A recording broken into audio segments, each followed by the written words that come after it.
Here is an explanation for the answer to final exam question number 69 in Electronics Demystified 2nd edition. If you have the printed book, you'll find it at the top of page 432. We're talking here about an on-off Morse code keyed signal. What do we call the key up condition? Key up. That means that no signal is being transmitted. No carrier is being transmitted.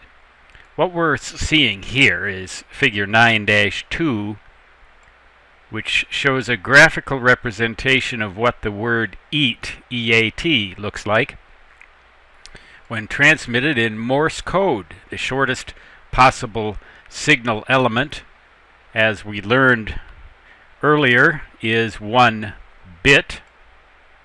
You can't get any shorter or any smaller than that in Morse code. 1 bit.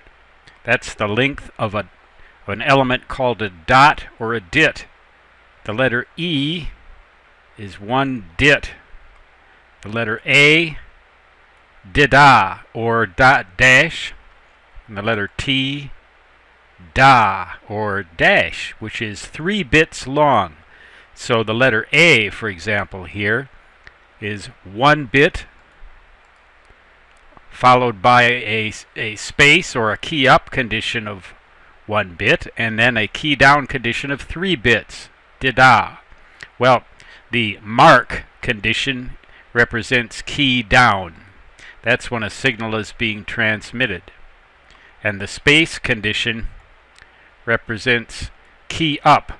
That is when no signal is being transmitted. So the relative signal amplitude, as we would observe it in a radio receiver, for example, is maximum or full on during the mark condition and absolutely silent during the space condition. Well, in an on-off keyed Morse code signal, the key up or off condition is therefore known as space, and that is choice D.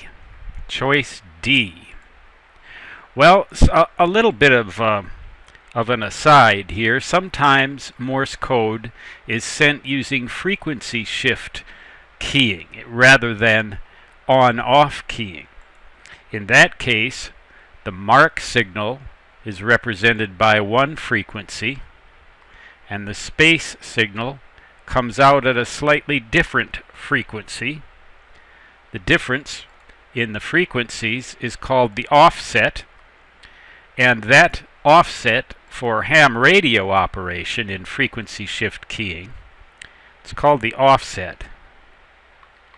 The most common offset is 170 Hertz, and as a matter of convention, and I guess that's the only reason why, the space signal is the higher of the 2 carrier frequencies.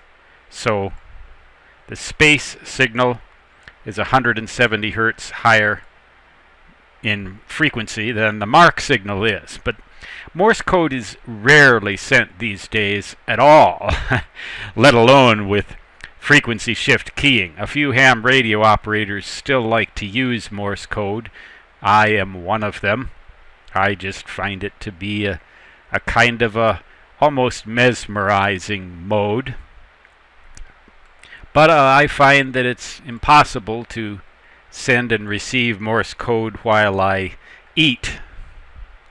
Anyway, that is the answer to this question is D, the key off or key up condition. No signal is the space condition.